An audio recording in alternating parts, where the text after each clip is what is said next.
The good liars are at it again, interviewing Trump fans with some pretty hilarious results. One in particular that stood out to me was when Davram Stiefler confronted a man with a t-shirt reading, Trump 2020, making liberals cry again. Which, again, I think is pretty funny. I remember being behind somebody in traffic when I saw that and just kind of rolling my eyes because it's like, who's exactly crying? Nonetheless, Davram decided to ask the gentleman a question that left him stumped. Take a look. In 2020, we were trying to make that happen again, make them cry again. But then he lost. He lost, right, and now they're doing everything they can possible to stop him from even running in 24. But if you had to say who's been crying about the 2020 election, who would it be?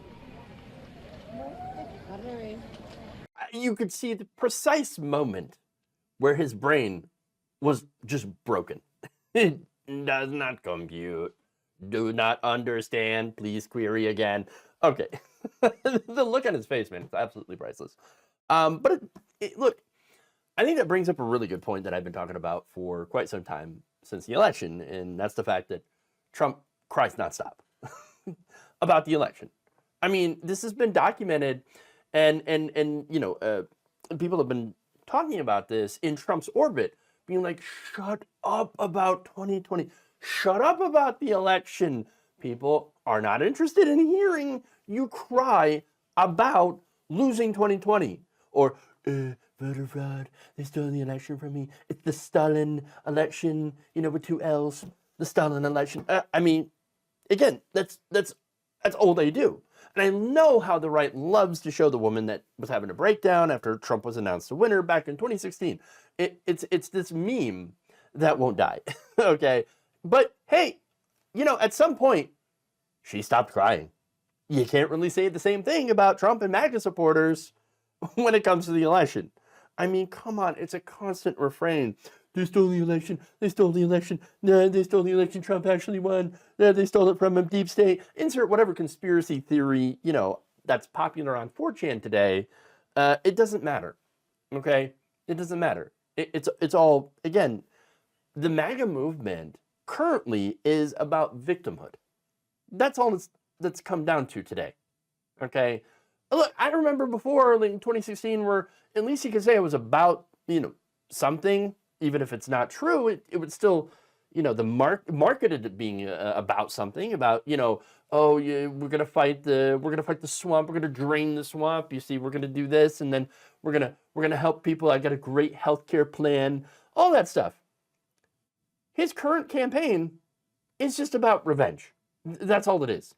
It's right-wing revenge porn. That's what it is. Seriously, that's what they want to see. That's why Trump's out there talking about, oh, we're going to get rid of this. We're going to fire all these people, and we're going to clamp down. We're going to throw journalists in Gitmo. We're going to do all these things. Oh, look at that. I'm going to hire these people like Laura Loomer, you know, as press secretary. We're going to go after all these people, all my enemies. That's what your entire political movement is about, is I'm a victim. Now I'm going to punish my enemies. Wow. Duh, yeah, MAGA, right? Look, that's not to say, though, that Trump fans, some of his supporters, don't have legitimate issues. They do. You know, economic concerns affect everyone. We're all victims here from, you know, greedflation, the fact that, you know, you have interest rates that are incredibly high. You know, but these economic issues really don't affect anyone who isn't already very wealthy and well off. Okay? And there are, you know, numerous amounts of Trump fans who are legitimately, you know, living on Social Security, sending their, you know, government checks over to Trump, which I think is just absolutely ridiculous, since it's Republicans that have been constantly on the record trying to destroy Social Security and Medicare. But anyway, what's going on here is that it's you have the Trumps of the world, the people that are the swamp. They cause these issues, and they create the swamp by subverting government and using public money and you know, for their own personal ends, taking public money and stuffing it into their own pockets, which is what happened during the Trump administration. For 4 years, he took public money and stuffed it into his pockets. And of course, what do? They blame it on minorities. They blame it on refugees. Oh, it's the immigrants that are coming in. They're coming in. They're stealing the jobs. They're stealing the money. Again, with the MAGAs, they don't blame corporations. Corporations do hire undocumented immigrants. They're hiring children, okay, undocumented children, and putting them in horrible working conditions, which again has the effect of lowering wages. And then not only on undocumented children, but in a lot of red states, you have seen what? Republicans deregulate child labor, which drives down wages. And again, we have not really seen real wages increase, not under the Trump administration, and certainly not under the Biden administration as well.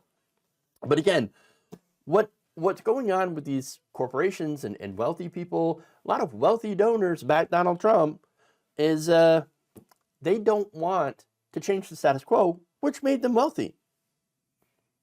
And Trump was more than happy to continue it. In fact, Trump gave them the largest corporate tax cut, even larger than what George W. Bush had been able to do. So rich people did very, very well under Trump. Poor people, not so much. But anyway, for Trump, though, what he wants to do is be able to get away with crimes. And that's why he wanted to be president in the first place, as well as stuff money into his own pockets. And now he's trying to get back in office to get away from crimes. And now that he might be held accountable, more tears, more rage, constant crying and blowing up on his Truth Social. So truth essential. And that's really it. I wish more people would understand what Trump's really about. Not about you, not about helping you. Most politicians are not about helping average people.